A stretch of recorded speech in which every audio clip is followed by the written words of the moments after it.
tapa na mesa, querer até ir pra porrada, não é o caso. Dá porrada no Chico Lopes. Eu até sou favorável, a CPI, no caso do Chico Lopes, tivesse pau de arara lá. Ele merecia isso, pau de arara. Funciona. Eu sou favorável à tortura, tu sabe disso. E o povo é favorável a isso também. Se você fosse hoje o presidente da República, você fecharia o Congresso Nacional? Não há a menor dúvida, daria golpe no mesmo dia. No mesmo dia. Não funciona. E tenho certeza que pelo menos 90% da população ia fazer festa e bater palma, que não funciona. O Congresso hoje em dia não serve pra nada, xará. Só vota o que o presidente quer. Se ele é a pessoa que decide, que manda, que tripudia em cima do Congresso, deu logo um golpe, pô. Parte logo pra ditadura. Agora, não vai falar em ditadura militar aqui. Só desapareceram 282. A maioria marginais, assaltantes de bancos, sequestradores. O senhor tem esperança, o senhor tem futuro, o senhor imagina, o senhor vê o Brasil em um lugar melhor, o senhor acredita nesse país? De que maneira o senhor enxerga o Brasil de todos nós? Só com crise, né? Não é com crise que cresce, essa palhaçada que a gente vê na imprensa por aí, né? Que a propaganda paga do governo, no dia de você, contribuinte. Só com uma crise seríssima. Me desculpa, né? Através do voto, você não vai mudar nada nesse país. Tá? Nada, absolutamente nada. Você só vai mudar, infelizmente, quando um dia nós partimos para uma guerra civil aqui dentro. Né? E fazendo um trabalho que o regime militar não fez, matando uns 30 mil. Começando com o FHC. Não deixar pra fora, não. Matando. Se vai morrer alguns inocentes, tudo bem. Se quando é guerra, morre inocente. Eu até fico feliz se morrer, mas desde que vá 30 mil outros junto comigo. Né? Não eu, marginal. Marginais, outros junto comigo. Fico feliz.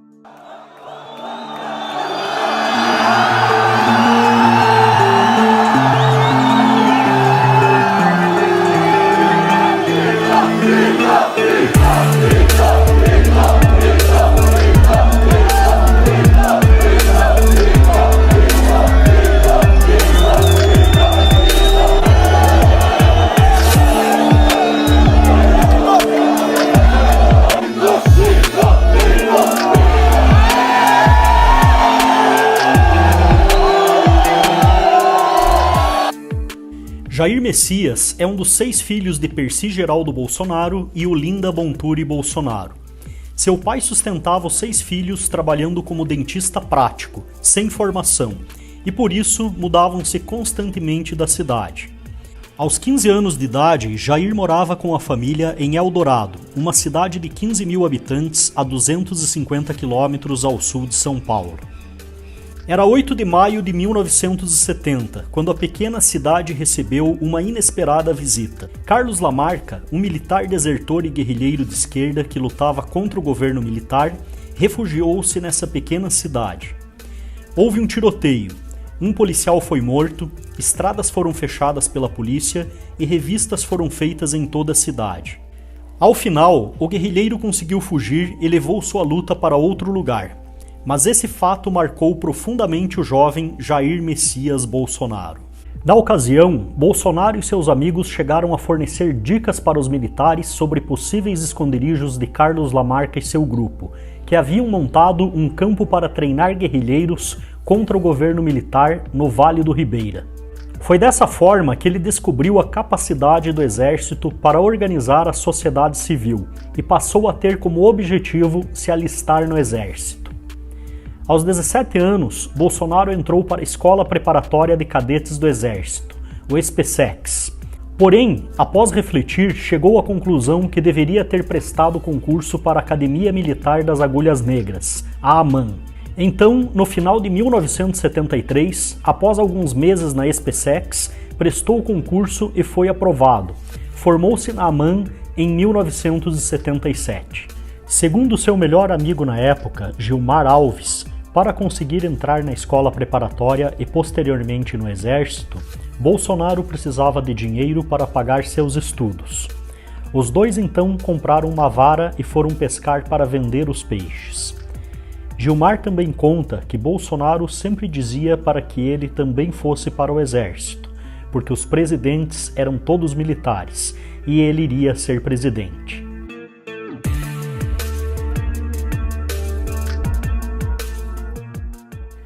Bolsonaro só começou a se tornar conhecido publicamente em 1986, quando escreveu um artigo na seção Ponto de Vista da revista Veja. Nessa época, estava com 31 anos e servia como capitão no 8º Grupo de Artilharia de Campanha Paraquedista. No artigo, ele contestava a cúpula do Exército, afirmando que o desligamento de dezenas de cadetes da Academia Militar das Agulhas Negras se devia aos baixos salários pagos à categoria, e não a desvios de conduta como os mesmos afirmavam. Bolsonaro foi detido pelo texto, ficou preso durante 15 dias e sofreu um processo militar por indisciplina. Porém, na ocasião, recebeu cerca de 150 telegramas de solidariedade das mais variadas regiões do Brasil, além do apoio de oficiais do Instituto Militar de Engenharia e de esposas de oficiais, que realizaram manifestação em frente ao complexo militar da Praia Vermelha, no Rio de Janeiro, a seu favor. Em 27 de outubro de 1987, Jair Bolsonaro informou a repórter Cássia Maria, da revista Veja, sobre a Operação Beco Sem Saída. Na época, Bolsonaro apoiava a melhoria do soldo e era contra a prisão do capitão Saldom Pereira Filho. O objetivo da operação era explodir bombas de baixa potência em banheiros da Vila Militar, da Academia Militar das Agulhas Negras em Resende e em alguns outros quartéis, com o objetivo de protestar contra o baixo salário que os militares recebiam na época. Bolsonaro foi acusado de ser o responsável por desenhar o croquis de onde a bomba seria colocada na adutora do Guandu, que abastece a água do município de Rio de Janeiro. A revista entregou o material ao então ministro do Exército, e este, após 4 meses de investigação, concluiu que a reportagem estava correta e que os capitães haviam mentido. Por unanimidade, o Conselho de Justificação Militar considerou em 19 de abril de 1988 que Bolsonaro era culpado e que fosse declarada sua incompatibilidade para o oficialato e consequente perda do posto e patente, nos termos do artigo 16, inciso 1º, da Lei nº 5.836 de 72. Em sua defesa, Bolsonaro alegou na época que a revista Veja tinha publicado acusações fraudulentas para vender mais artigos sensacionalistas. O caso foi entregue ao Superior Tribunal Militar. O julgamento foi realizado em junho de 1988 e o tribunal acolheu a tese da defesa de Bolsonaro e do capitão Fábio Passos da Silva, segundo a qual as provas documentais, cujo laudo pericial foi feito pela Polícia do Exército, eram insuficientes por não permitirem comparações caligráficas, uma vez que fora usada letra de imprensa. O Superior Tribunal Militar absolveu os 2 oficiais, que assim foram mantidos nos quadros do Exército. Ainda em 1988, Bolsonaro foi para a reserva com a patente de capitão e no mesmo ano iniciou sua carreira política, concorrendo a vereador do Rio de Janeiro. O laudo da Polícia do Exército, no entanto, seria mais tarde corroborado pela Polícia Federal, que confirmou a caligrafia de Bolsonaro.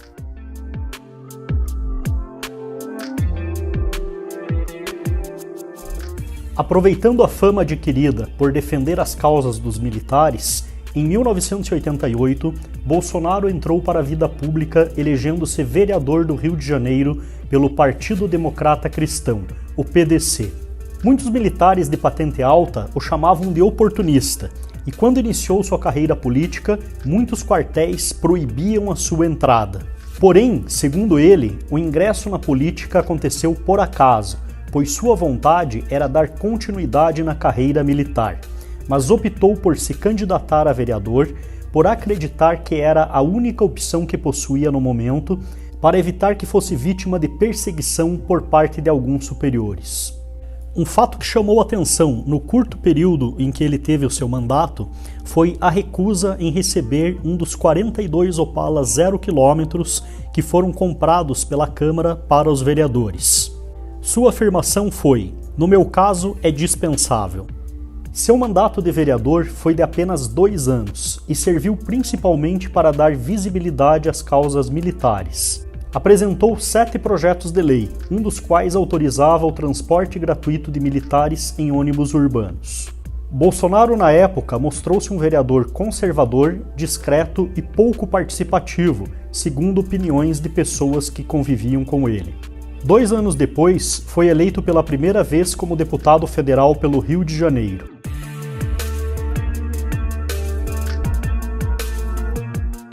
Deputado Jair Bolsonaro, o senhor tem 3 minutos prorrogados. Não sai não, Maria do Rosário, fica aí. Prorrogado. Fica aí, Maria do Rosário, fica. Há poucos dias tu me chamou de estuprador no Salão Verde e eu falei que não estuprar você porque você não merece. Fica aqui para ouvir. E, senhor presidente, o senhor não pode tomar partido de posição de parlamentares aqui não, ok? E quando eu sair daqui eu vou ocupar teu espaço aí. Posso manifestar adesão. Comissão da Verdade. Vou aproveitar e falar um pouquinho, né, sobre Dia Internacional de Direitos Humanos. No Brasil é o Dia Internacional da Vagabundagem. Os direitos humanos do Brasil só defendem bandidos, estupradores, marginais, sequestradores e até corruptos. Dia Internacional dos Direitos Humanos do Brasil serve para isso. Isso está na voz, está na boca do povo na rua. Maria do Rosário sai daqui agora correndo. Por que não falou da sua chefe, Dilma Rousseff, cujo primeiro marido sequestrou um avião e foi para Cuba para expor da execução do major alemão?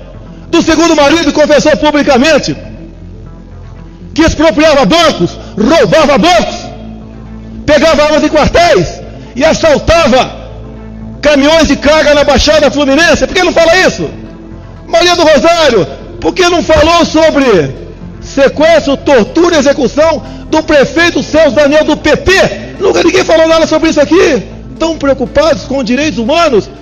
Vai catar coquinho! Esse vídeo que acabamos de assistir é um excelente exemplo do seu perfil comportamental. Jair Bolsonaro ganhou destaque no cenário nacional justamente por defender as suas crenças e os seus valores de forma muito polêmica e às vezes até mesmo agressiva. Chegou a ser acusado pelos seus colegas no Congresso e até mesmo pelos seus opositores da esquerda de ser um político individualista. Porém, todos sabem que, na verdade, ele foi excluído por não querer participar dos jogos e esquemas que existiam na Câmara dos Deputados. Seu maior crime sempre foi ter a coragem de falar aquilo que muitas pessoas pensam, mas que não teriam a mesma coragem de falar publicamente. Em 6 mandatos e 28 anos no Congresso Nacional como deputado federal, nunca foi acusado de nenhum crime de corrupção ou mesmo de algum tipo de atividade ilícita. Por outro lado, ele já foi muitas vezes processado justamente pelo seu comportamento polêmico. E foi também esse comportamento que o tornou uma figura pública em programas de TV, talk shows, programas de auditório e principalmente na internet, aonde virou um meme e também conquistou uma verdadeira legião de fãs. Apesar de seus opositores se esforçarem para tentar passar a imagem de um deputado sem atuação, segundo o levantamento da agência Lupa e também do jornal O Estado de São Paulo, em seu período como congressista, Bolsonaro apresentou 172 projetos, sendo relator de 73 deles.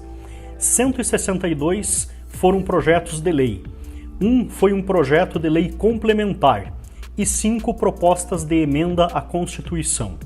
Também apresentou outras 470 proposições, como emendas e processos em comissões, indicações de autoridades para que prestem informações em casos analisados pela Câmara, e mensagens e manifestações em plenário.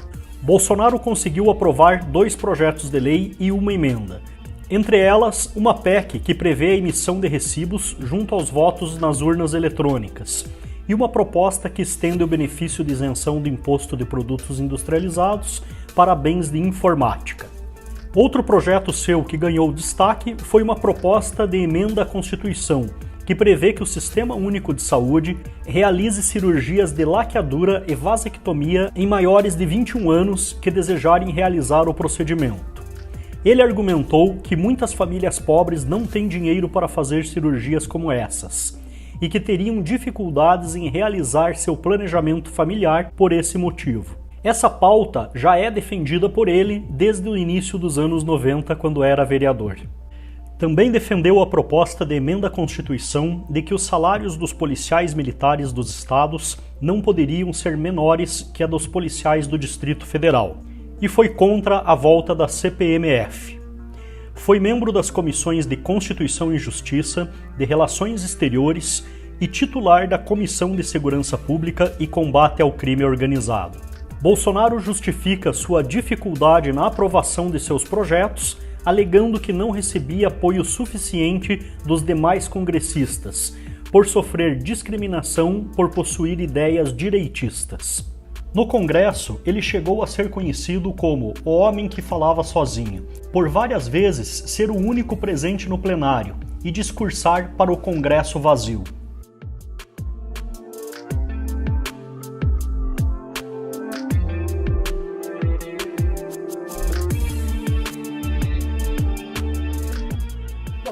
Perguntas que mais aparecem aqui no Twitter é: Bolsonaro será candidato à presidência em 2018? Em 2014 houve ali aquele vai ou não vai, gente apoiando, gente descendo a borduna.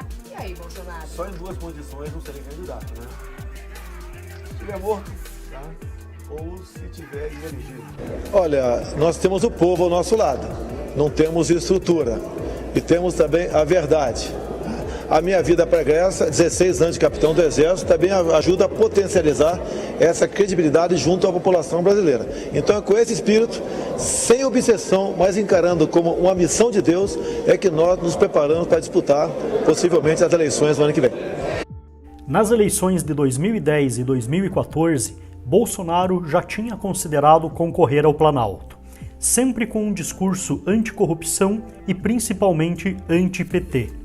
Mas além da falta de apoio político, esse ainda não era o momento certo para isso. Bolsonaro ainda não tinha apoio político, não tinha um partido que o aceitasse como candidato, e também ainda estava construindo a sua base de eleitores. Em abril de 2015, ele falou publicamente pela primeira vez sobre a sua intenção de ser candidato à presidência da República. E, por enquanto, não temos aliados. Estamos sozinhos. A pesquisa agora no DF me dá em segundo lugar, né? As pesquisas em municípios, por exemplo, São João de Meriti, me dá em segundo lugar também. Lógico, tem lugar que eu estou lá embaixo, porque eu não sou conhecido. Em 2016, se filiou ao Partido Social Cristão, também com o objetivo de concorrer à presidência, mas percebeu com o tempo que não conseguiria seu objetivo nesse partido. Então, em 2018, mudou novamente, filiando-se ao Partido Social Liberal.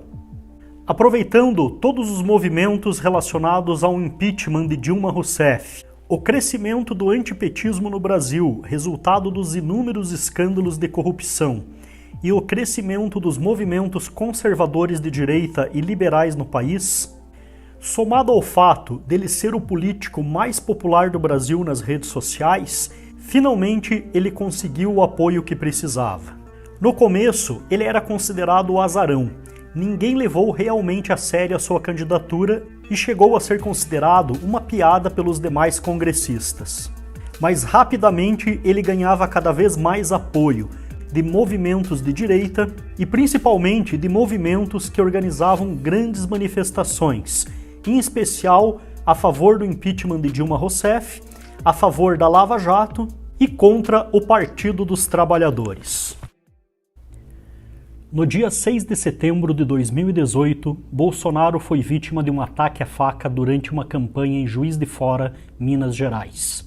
Foi atingido no abdômen enquanto estava nos braços de seus eleitores e necessitou passar por um procedimento de laparotomia exploratória na Santa Casa de Misericórdia de Juiz de Fora. Bolsonaro chegou a perder 40% do sangue do corpo, cerca de 2,5 litros, e passou por 2 cirurgias. Adélio Bispo de Oliveira, identificado como autor do crime e posteriormente preso, declarou no boletim de ocorrência que o fez a mando de Deus. As investigações mostraram que Adélio foi filiado ao PSOL entre 2007 e 2014. O partido emitiu uma nota classificando o atentado como um grave atentado à normalidade democrática e ao processo eleitoral. Até hoje, existem muitas dúvidas em relação ao mandante do crime e as ligações de Adélio com partidos de esquerda. Também se ele realmente agiu sozinho. Muitos vídeos mostram que ele pode ter tido ajuda para cometer esse ato. Após o atentado, Bolsonaro fez 2 cirurgias e recebeu alta no final de setembro. Ele disse que não recorreria da decisão da justiça. Entretanto, a sentença transitou em julgado. Com o episódio, precisou se afastar das campanhas nas ruas, mas ao mesmo tempo ganhou ampla visibilidade na mídia, inclusive no horário nobre da televisão, que evitava publicar qualquer tipo de conteúdo relacionado a esse candidato. Seus adversários, por sua vez, decidiram mudar a estratégia de campanha, moderando o tom das críticas nas 2 primeiras semanas que se seguiram ao atentado. Com seu crescimento nas pesquisas, a esquerda no Brasil se mobilizou fortemente, fazendo campanhas de destruição de reputação, manipulando suas frases e pronunciamentos mais polêmicos, já que não tinham bons argumentos que pudessem utilizar. Bolsonaro foi rotulado mundialmente como machista, racista, homofóbico, fascista, ditador, entre outras acusações. Usando a hashtag #EleNão, um movimento iniciado nas redes sociais por atrizes e influenciadoras ligadas à ideologia de esquerda, iniciaram expressivas manifestações de rua tanto no Brasil quanto no exterior durante a campanha presidencial. Segundo os organizadores, as manifestações contaram com cerca de 500 mil pessoas no total, uma pequena fração se comparada às manifestações contrárias à esquerda e favoráveis a Bolsonaro. Ele não, porque o meu corpo de mulher e sapatão merece andar na rua sem ser violentado. Ele não, ele nunca, porque ele nunca vai nos representar, ele não nos representa. Ele não. Ele não. Ele não porque ele é machista, ele não porque é homofóbico, ele não porque é racista. O que tá em jogo, gente, é democracia. É muito importante a gente não entrar nessa onda de discurso de ódio. Ele faz isso, a gente não. A gente se vê na manifestação, procure uma perto da sua cidade.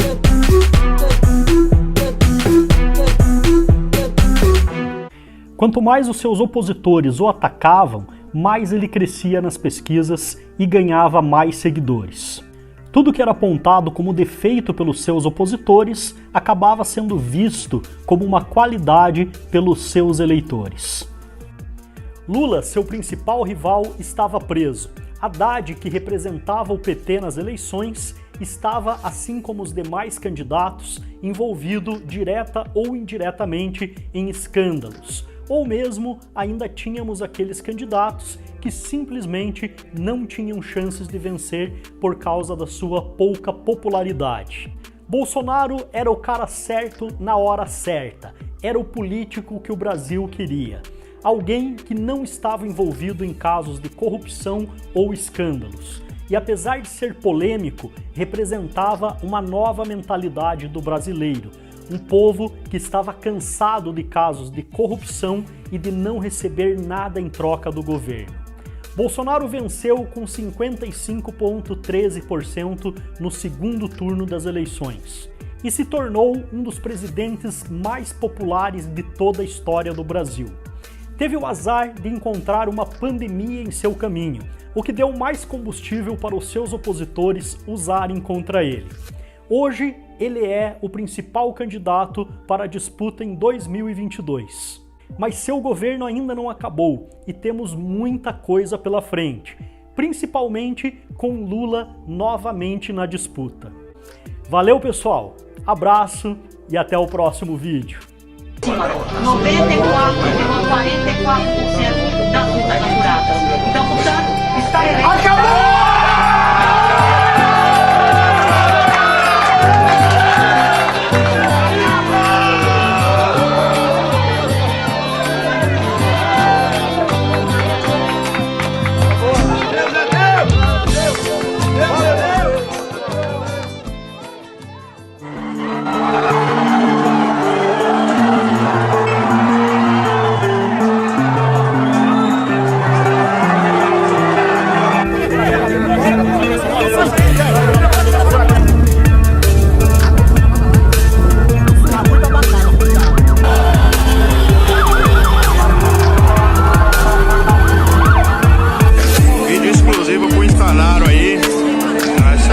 Lotada, 11 horas da manhã já cheia. Sou eu que estou com vocês. Para onde vocês apontarem, nós seguiremos. Esse é o governo democrata. Esse é o governo que respeita o seu povo e que ama a liberdade acima de tudo. Muito obrigado a todos vocês. Brasil acima de tudo.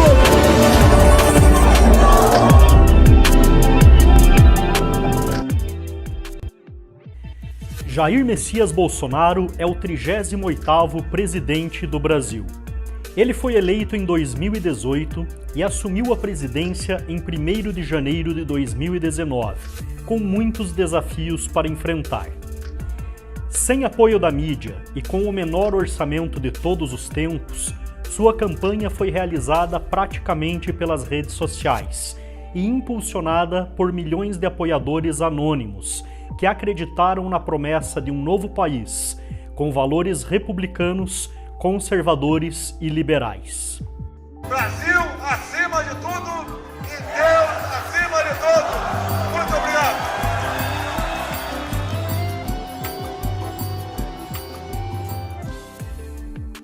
Segundo o extrato final de prestação de contas de sua campanha, Bolsonaro arrecadou R$ 4.377.640,36 em doações. Foram gastos R$ 2.812.442, tendo sobrado R$ 1.565.000. Seu principal adversário, Haddad, do PT, declarou um gasto 15 vezes maior que Bolsonaro durante sua campanha. Segundo sua prestação de contas, ele arrecadou aproximadamente 35,4 milhões, mas gastou 37,5 milhões, restando ainda uma dívida de campanha de cerca de 3,8 milhões.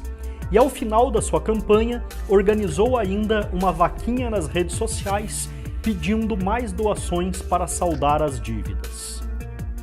Já Bolsonaro afirmou que desejava doar as sobras de campanha para a Santa Casa de Misericórdia de Juiz de Fora, em Minas Gerais. Porém, o Tribunal Superior Eleitoral rejeitou a doação de sobras de campanha às entidades beneficentes. Os valores gastos em sua campanha foram um dos indicadores que mais chamaram atenção em sua vitória, principalmente quando comparados com a campanha de seus adversários e até mesmo com campanhas anteriores, como de Dilma Rousseff, onde estima-se que foi gasto mais de R$1 bilhão. Eles demonstravam também o grande apoio popular que Bolsonaro recebeu e refletiam um desejo generalizado da população na mudança do sistema do governo do país. Bolsonaro, obviamente, estava no ponto mais alto da sua popularidade, e isso talvez tenha dado muita confiança para ele e para o seu governo nos poderes que teriam para implementar as mudanças necessárias para transformar o Brasil em um país liberal, conservador e de direita. Porém, mudar o Brasil não seria tão simples assim. Para conseguir acabar com todos os esquemas de corrupção e privilégios acumulados durante décadas, e então implantar aquele governo de direita, liberal e conservador que era de desejo tanto dos seus apoiadores como de seus eleitores, Bolsonaro teria que lutar contra todo um sistema em um país que foi governado por partidos de esquerda e centro-esquerda desde a redemocratização, e onde a corrupção passou a ser algo comum e muitas vezes até entendido como aceitável. Sua luta teria que começar justamente pelo poder executivo, que foi loteado durante décadas por partidos de esquerda e centro-esquerda. Passando em seguida pelo poder legislativo, que toma todas as decisões no Brasil, Câmara de Deputados e Senado, que até hoje ainda são dominados pelos líderes da chamada velha política. Ele também teria que enfrentar grande parte do poder judiciário, começando justamente pelos poderosos tribunais superiores, e enfrentar o interesse das grandes empresas que sempre foram beneficiadas pelos governos corruptos que passaram pelo Brasil. E por fim, Bolsonaro teria que enfrentar um dos seus piores inimigos, o chamado quarto poder, a mídia. Nesse vídeo nós vamos mostrar quais são os principais desafios que o governo Bolsonaro está enfrentando para tentar colocar o país de volta nos trilhos. E você vai entender por que não é tão fácil assim vencer essa guerra que ainda está sendo travada.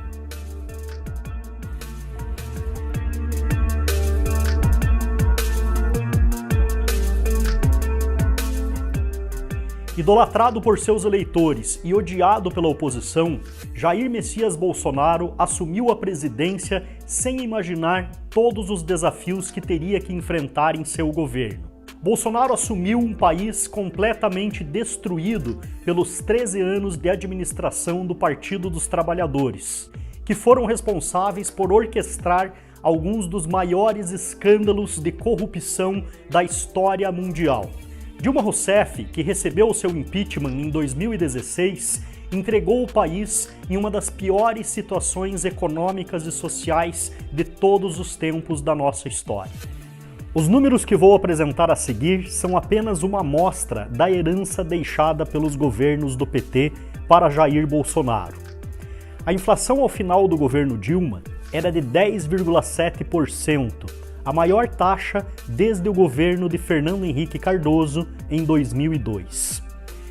A taxa de desemprego era de 10%, um aumento de 38% em relação ao ano anterior, ou seja, cerca de 2,8 milhões de pessoas perderam o emprego em apenas um ano. Em 2015, o país tinha uma dívida pública de 2,8 trilhões de reais, 21,5% superior à de 2014. A parcela do PIB destinada ao investimento era de 2%. Paraguai e Peru, por exemplo, investiam 11% naquele período. A renda média do trabalhador durante o governo Dilma caiu 3,7%. A produção de bens de capital, máquinas e equipamentos teve queda de 24%. Com a atividade industrial como um todo tendo diminuído 11%. Nessa época, a indústria utilizava apenas metade de sua capacidade produtiva. A participação da indústria no PIB era de 17% em 2002, antes do PT assumir com Lula no governo. Ao final do governo do PT, estava em apenas 9%. Dilma entregou a Petrobras com um prejuízo de 34 bilhões de reais e com suas ações tendo perdido 55,6% do valor. Nos últimos 2 anos de seu governo, a Petrobras demitiu 170 mil funcionários. O rombo nos fundos de pensão de empresas controladas pelo governo foi de 47 bilhões de reais, a serem cobertos pelos funcionários dessas estatais. Apesar de ter como slogan Brasil, Pátria Educadora, a realidade era bem diferente da propaganda do governo do PT. Em seus últimos anos de governo, Dilma cortou 40% nas verbas do Ministério da Educação, o que gerou em 2015 o colapso das universidades públicas. Nada menos do que 48 das 63 universidades federais interromperam suas atividades por falta de pagamento de salários e até por falta de condições de uso. Depois de 13 anos no poder, os petistas entregaram o país com apenas 32,8% dos jovens de 18 a 24 anos de idade frequentando escolas ou universidades. Na época em que o ministro da Educação era Fernando Haddad, a evasão escolar saltou de 7,6% para 16,2%. Mas os números podem ficar ainda mais assustadores. Em seu último ano de governo, Dilma cortou 75% da verba do CAPES e metade das vagas do Pronatec. No geral, Dilma cortou 9 bilhões da verba para a educação apenas em 2015. Mas a educação não foi a única área afetada pelo governo do PT. Apenas em 2015, Dilma cortou quase 12 bilhões do Ministério da Saúde. Durante seu governo, foram desativados 23,5 mil leitos do SUS, o equivalente a 7% do total. Cerca de 3,2 bilhões deixaram de ser repassados aos estados e municípios para serem utilizados na saúde. Dilma entregou um Brasil com cerca de 25% dos brasileiros vivendo na linha da pobreza, No Nordeste, essa parcela era de 43,5%. O Brasil dos grandes avanços sociais promovidos por Lula e Dilma passou a ocupar a posição número 75 em 139 países no Índice de Desenvolvimento Humano e a primeira posição em número de assassinatos. Cerca de 13% dos casos registrados de assassinatos no planeta aconteciam em nosso país. Outra das bandeiras do PT era o programa Minha Casa Minha Vida. Mais de 40% dos imóveis adquiridos durante o governo Dilma foram devolvidos às construtoras. O déficit de moradia era de 6,4 milhões. Em seus últimos anos na presidência, Dilma ainda cortou cerca de 40% da verba do programa Minha Casa Minha Vida. Dessa forma, na época do seu impeachment, cerca de 4,7 mil obras financiadas direta ou indiretamente pelo governo federal estavam paradas. Além disso, nada menos do que 75% das maiores obras continham irregularidades como superfaturamento, direcionamento de licitação e falhas de projeto. Também é importante lembrar de todos que foram beneficiados no governo Dilma. Por exemplo, o BNDES despejou 1,2 trilhões de reais nas contas de grandes empresas, não por acaso todas envolvidas em esquemas de corrupção denunciados pela Lava Jato. Quase 2 bilhões foram para grandes empresários comprarem jatinhos executivos com juros subsidiados. Alguns exemplos foram o apresentador da Globo, Luciano Huck, e o governador de São Paulo, João Dória. Um levantamento mostrou que cerca de 90% das medidas provisórias assinadas por Lula e Dilma eram vinculadas a pagamento de propina. Estima-se que os valores repassados durante os governos petistas para o MST, para sindicatos, União Nacional dos Estudantes, ONGs, fundações e outros tipos de organizações possa ter ultrapassado os 5 bilhões de reais em média por ano. Apenas durante o governo de Lula, os bancos lucraram 9 vezes mais do que durante os governos do FHC. Entre 2002 e 2010, os 9 maiores bancos brasileiros expandiram seus lucros em 550%. Apenas o Itaú, que foi um dos patrocinadores das campanhas do PT, teve um lucro de 23,35 bilhões em 2015, o maior lucro anual de um banco registrado na história do país até aquele momento. De todos os projetos que conseguiram patrocínios culturais via Lei Rouanet, subsidiados pelos governos do PT, em média 50% dos recursos ficaram com artistas que lideraram as campanhas contra o impeachment ou que apoiaram os governos do PT em algum momento. Mas por que nós estamos aqui dedicando tanto tempo falando sobre os governos do PT em um documentário dedicado a falar sobre o governo Bolsonaro? Simples, porque não é possível compreender a situação do governo atual sem entender a herança que foi deixada pelo governo anterior. E muito do que nós vemos hoje sendo noticiado, principalmente em veículos de mídia de oposição, aqueles mesmos veículos que perderam aquela grande fatia de publicidade do governo, são informações relacionadas aos avanços sociais, econômicos e políticos deixados pelos governos do PT e aos problemas que surgiram como um passe de mágica apenas no governo Bolsonaro. Como se no primeiro ano de governo ele já fosse responsável por toda a situação econômica e social que o Brasil estava passando. Esses dados que eu apresentei aqui foram apenas uma pequena amostra de tudo que foi deixado de negativo como herança pelos governos de Lula e Dilma Rousseff.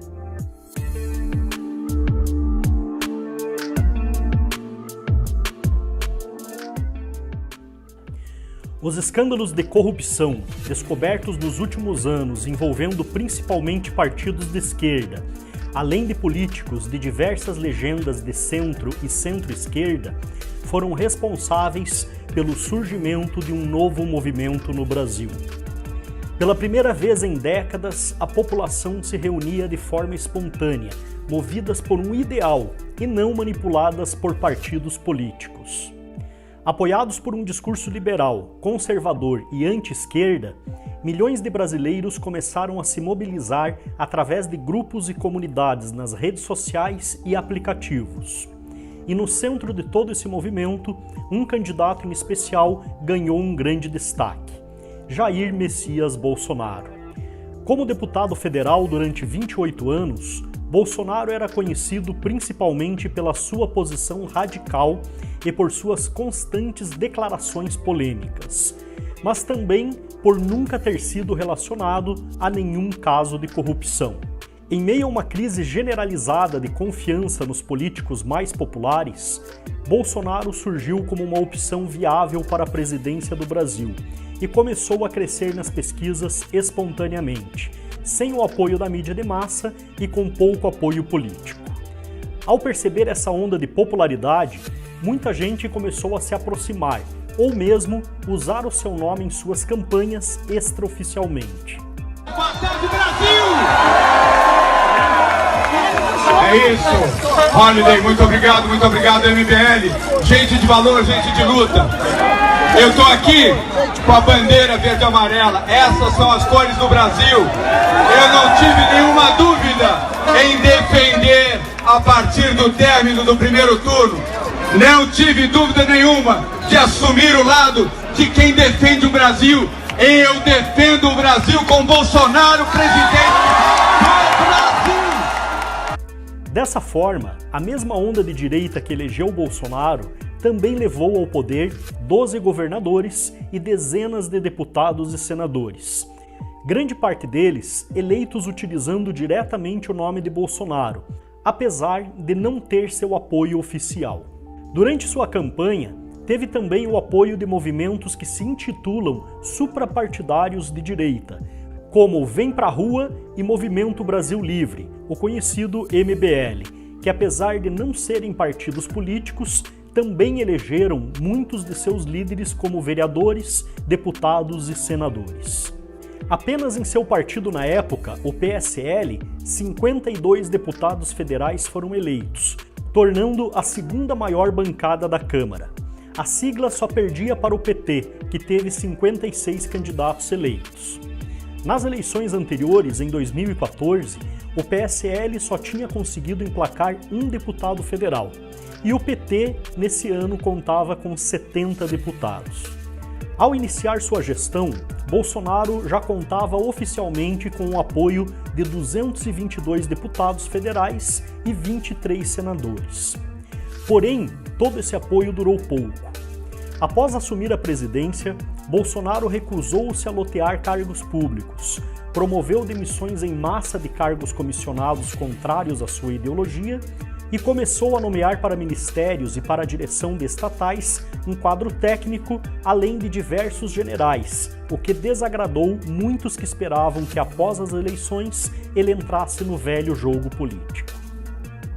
Logo após o início do governo, muitos desses apoiadores também começaram a mudar de lado e se posicionar como oposição ao governo Bolsonaro pelos mais diversos motivos. Outros foram afastados pelo próprio presidente, por se posicionarem contra medidas defendidas por ele, ou mesmo por estarem envolvidos em polêmicas ou denúncias. Alguns dos principais aliados que se tornaram oposição ou até mesmo inimigos de Bolsonaro foram, em primeiro lugar, Gustavo Bebiano. Presidente nacional do PSL, foi o braço direito de Jair Bolsonaro durante sua campanha e responsável pela distribuição dos recursos do partido durante as eleições de 2018 para os demais candidatos da legenda. No governo, chegou a ser nomeado como ministro-chefe da Secretaria-Geral da Presidência da República. Mas devido a denúncias de irregularidades na distribuição do fundo eleitoral a candidaturas laranjas, a imagem do então ministro ficou desgastada no Palácio do Planalto. Sua posição no governo ficou insustentável quando ele foi chamado de mentiroso por Carlos Bolsonaro e decidiu então divulgar áudios de conversas com o presidente. Bebiano acabou demitido no dia 18 de fevereiro e se desligou do PSL oficialmente em junho. Em seguida temos Luciano Bivar, atual presidente do PSL, e que entrou em crise com Bolsonaro após um vídeo em que o presidente da República aparecia afirmando que o deputado estava queimando pra caramba. Bolsonaro se referia ao caso chamado de Laranjal do PSL, que foi revelado pela Folha de São Paulo em uma série de publicações. Bivar foi acusado de criar candidaturas falsas para desviar dinheiro do fundo partidário. O esquema deu início a uma crise na legenda e desgaste entre o grupo de Bivar e de Jair Bolsonaro, que acabou deixando o partido. Outro candidato que surfou na onda bolsonarista foi Alexandre Frota, ex-ator pornô que afirmava ser o fundador do Movimento Brasil Livre, fato que é questionado pelos atuais membros na Justiça.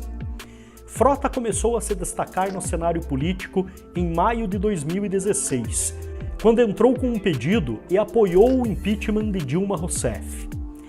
Em maio de 2018, apoiou também a greve dos caminhoneiros no Brasil. Ainda naquele ano, lançou sua candidatura a deputado federal pelo PSL, pelo estado de São Paulo, também aproveitando a onda bolsonarista. Já eleito deputado, em agosto de 2019, foi expulso do PSL, depois de criticar abertamente Bolsonaro nas redes sociais.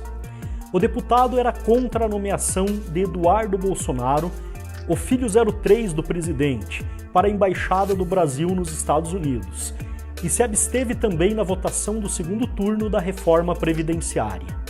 Depois de fazer parte da chamada tropa de choque do presidente, Frota acabou entrando para o PSDB e hoje é um dos maiores críticos do governo. Eu demonstrei para todo mundo que eu vou fazer campanha por esse homem chamado Jair Messias Bolsonaro até o último segundo que a lei me permitir. Em São Paulo, no Espírito Santo, no Sul, no Nordeste, onde for. Tô viajando, gastando sola de sapato e saliva. Mas eu tenho certeza que a surra que a gente vai dar nas urnas dessa esquerda vai ser... Temos também Joyce Hasselmann, ex-líder do governo no Congresso, antes bolsonarista de primeira ordem e removida do cargo pelo presidente na crise que rachou o PSL. Joyce apoiou o deputado delegado Valdir, de Goiás, como líder do partido na Câmara, enquanto Bolsonaro tentava dar ao filho Eduardo a liderança. Depois disso, ela entrou em atrito direto com os filhos do presidente. Joyce os acusou de conduzirem uma milícia digital para atacar opositores do governo. Porém, ela mesma acabou tendo áudios vazados onde era acusada de solicitar para sua assessoria a criação de perfis nas redes sociais para defendê-la. Acabei de chegar em São Paulo, cheguei há pouco para umas entrevistas, mas podia falar com a turma aí para fazer vários perfis e entrar de sola no Twitter, especialmente Instagram, porque eles estão botando todas as milícias lá e os robôs para cima de mim, entendeu? Na ala militar, quem se destacava era o general Santa Cruz, que acabou demitido por falta de alinhamento político e ideológico. Também pesaram contra ele os problemas de articulação no Planalto com o Congresso, já que Santa Cruz era um dos responsáveis por essa função. O general foi demitido da Secretaria do Governo em 13 de junho de 2019. Segundo a mídia, ele teria sido uma das vítimas do chamado Gabinete do Ódio. Porém, o ex-ministro evita fazer comentários sobre o governo ou sobre o presidente. Outro membro importante nessa história é o deputado delegado Valdir. Ele acusa o Planalto de articular sua queda da liderança do partido na Câmara para substituí-lo por Eduardo Bolsonaro. Valdir pertence ao grupo que apoia Luciano Bivar, presidente nacional do PSL. Entre os governadores, temos dois nomes muito importantes: o ex-juiz Wilson Witzel e João Dória. Wilson Witzel é ex-governador do Rio e recebeu o impeachment após acusações de participação em esquemas de corrupção. Ele também foi um dos 12 governadores eleitos utilizando o nome de Bolsonaro. A imprensa tentou aproveitar o fato de Witzel ter sido eleito na onda do bolsonarismo, tentando atribuir ao presidente algum tipo de participação ou envolvimento nos esquemas de Witzel. Bolsonaro, na época, chegou a afirmar: Minha vida virou um inferno após a vitória de Witzel. João Dória, ex-prefeito de São Paulo, utilizou durante a campanha de 2018 o slogan Bolso Dória. Isso o ajudou o governador de São Paulo a conquistar o seu cargo. Após a vitória, Dória começou a preparar o terreno para concorrer à presidência em 2022 e passou a se posicionar como inimigo político de Bolsonaro. Entre as pessoas mais próximas do presidente, também existem dois nomes muito importantes. O primeiro é Paulo Marinho, um empresário que ajudou a eleger Bolsonaro e se afastou do governo logo depois da eleição, em outubro de 2018. Atualmente, ele é o atual presidente do PSDB do Rio de Janeiro e pretende colocar Dória no Palácio do Planalto. O segundo nome é Sérgio Moro, ex-juiz federal e ex-ministro da Justiça, que anunciou sua demissão após 1 ano e 4 meses no primeiro escalão do governo do presidente Jair Bolsonaro. Sérgio Moro teve uma participação muito importante durante o governo e sempre foi considerado um super-ministro. Mas, segundo ele, sua demissão foi motivada pela decisão de Bolsonaro de trocar o diretor da Polícia Federal, Maurício Valeixo, indicado ao posto por Moro. Moro deixou o governo fazendo diversas acusações contra Bolsonaro, mas nunca conseguiu comprovar nenhuma delas. Acabou desmoralizado e perdendo apoio político. Também se tornaram oposição ao governo os movimentos Vem Pra Rua e Movimento Brasil Livre, o MBL, e por consequência, todos os seus representantes no Congresso e no Senado. Em 2020, Bolsonaro percebeu que não teria reais aliados ideológicos dispostos a ficar ao seu lado e defender seus projetos por convicção. E após muitas críticas da mídia e de políticos de oposição que afirmavam que ele não sabia fazer política, começou a se aproximar do chamado Centrão para conseguir novamente governabilidade. Segundo Otto von Bismarck, um dos estadistas mais importantes do século XIX na Alemanha, política é a arte do possível, é a arte de você escolher entre o desagradável e o desastroso. E um presidente não pode governar sozinho, ele depende sim do Congresso, do Senado e do Judiciário. Quando Bolsonaro perdeu seus mais importantes aliados, precisou recorrer a outros grupos políticos que pudessem apoiá-lo nas reformas necessárias. Apesar de muitas críticas de que ele está negociando com o Centrão, com os velhos políticos corruptos do Congresso, Bolsonaro e o seu governo sabem que não podem cometer nenhum erro, pois eles estão com todos os olhos ao seu redor. Então é muita ingenuidade acreditar que eles estejam promovendo algum tipo de corrupção para atingir os seus objetivos, pois é justamente isso que os seus inimigos estão esperando. Os velhos políticos também tiveram que se adaptar à nova realidade e aprender a negociar com o capitão Bolsonaro. Dessa forma, Otto von Bismarck estava certo novamente. O Centrão também teve que escolher entre o desagradável e o desastroso.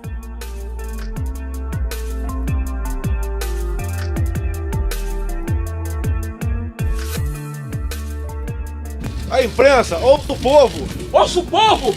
Para de fazer politicalha contra o Brasil. E vou falar sobre essa patifaria da Folha de São Paulo daqui a pouco aqui. Só isso e mais nada. Continua falando. Governar um país sem o apoio da mídia é um grande desafio. Governar sendo considerado um inimigo pela mídia é um desafio maior ainda.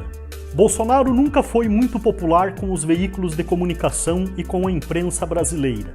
Seu posicionamento polêmico, aliado ao pensamento conservador, geravam boas pautas para um jornalismo parcial, que normalmente divulgava apenas os trechos de suas falas que os interessavam. Um caso muito conhecido foi a briga com a deputada Maria do Rosário. A discussão começou quando Bolsonaro a criticou devido a mesma estar defendendo um estuprador e assassino. A resposta dela foi atacá-lo covardemente com acusações de que ele era um estuprador. Ao revidar, Bolsonaro respondeu que nunca estupraria a deputada, e apenas essa parte da discussão teve repercussão na mídia. gerando depois até mesmo um processo que quase impediu sua candidatura à presidência. A mídia brasileira é composta quase em sua totalidade por jornalistas de esquerda, e a maior parte das emissoras de TV, rádios e jornais são de propriedade de políticos ou indiretamente de suas famílias ou aliados. Os mesmos políticos que sempre se posicionaram contra o deputado Bolsonaro. E os mesmos políticos que foram prejudicados com a sua vitória para a presidência. Além disso, logo no início do seu governo, ele bateu de frente com importantes veículos de imprensa, reduzindo radicalmente o orçamento publicitário do governo. Isso criou um impacto muito grande no faturamento dessas empresas. Também começou a se recusar a dar entrevistas para alguns jornais e passou a fazer seus pronunciamentos oficiais em lives pelas redes sociais e não mais nas mídias tradicionais. Com faturamentos menores e com parte da população revoltada boicotando suas publicações e programação, muitos veículos de mídia começaram a demitir funcionários e jornalistas, cortar custos e reduzir salário dos que restaram. Não precisamos dizer qual o resultado de tudo isso. Grande parte do jornalismo se voltou a um objetivo em comum: derrubar o governo de Jair Messias Bolsonaro. A guerra foi declarada em ambos os lados. Bolsonaro atacava com cortes de orçamento ou desmascarando as mentiras publicadas, e a mídia contra-atacava produzindo cada vez mais narrativas que pudessem colocar a população contra o governo, e em especial contra o presidente. A partir daí, começamos a acompanhar notícias focadas em qualquer deslize ou frase de efeito do presidente. Acusações infundadas, tentativas de relacioná-lo a qualquer tipo de crime ou escândalo, direta ou indiretamente. Mas quase nenhuma matéria falando sobre os avanços do governo ou sobre suas obras realizadas. Precisamos lembrar também que o governo Bolsonaro é o primeiro em décadas que se posiciona como um governo de direita, apesar de ser acusado pela mídia de oposição de ser fascista e de extrema direita. Governos de direita são identificados por serem compostos de conservadores, democratas cristãos, liberais e nacionalistas. Por outro lado, governos fascistas têm entre suas principais características serem antiliberalismo e anticonservadorismo. O Manifesto Fascista, proclamado em 1919 por Alceste de Ambris e Felipe Tommaso Marinetti, defendiam objetivos nacionalistas e autoritários para a criação de uma estrutura econômica regulada pelo governo. Ou seja, um dos princípios do fascismo é a estatização, é o poder totalitário do Estado. Defendiam também que os trabalhadores tivessem representantes no alto escalão administrativo das indústrias e que os sindicatos tivessem o mesmo poder decisório que os executivos do setor industrial e os funcionários públicos. Ou seja, os fascistas praticamente inventaram o sindicalismo. O Manifesto Fascista também exigia o confisco da propriedade de todas as instituições religiosas, bem como a estatização da indústria de armas. E não parava por aí.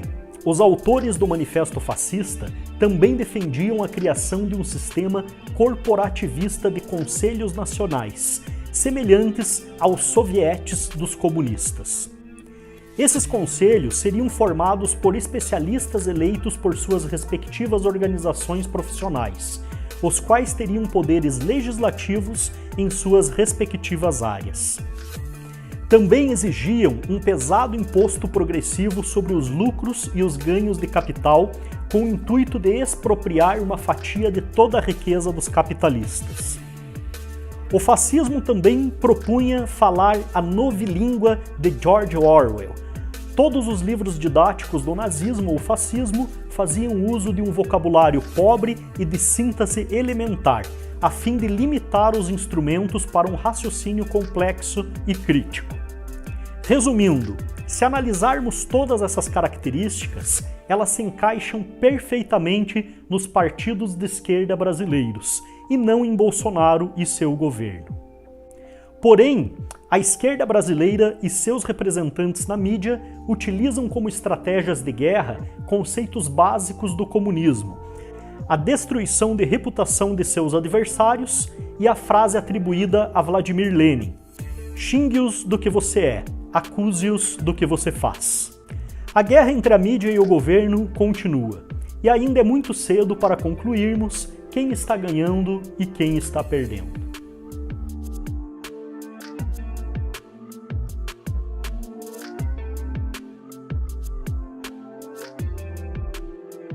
Com o apoio da mídia esquerdista, parlamentares e o judiciário promovem uma verdadeira ditadura em nosso país.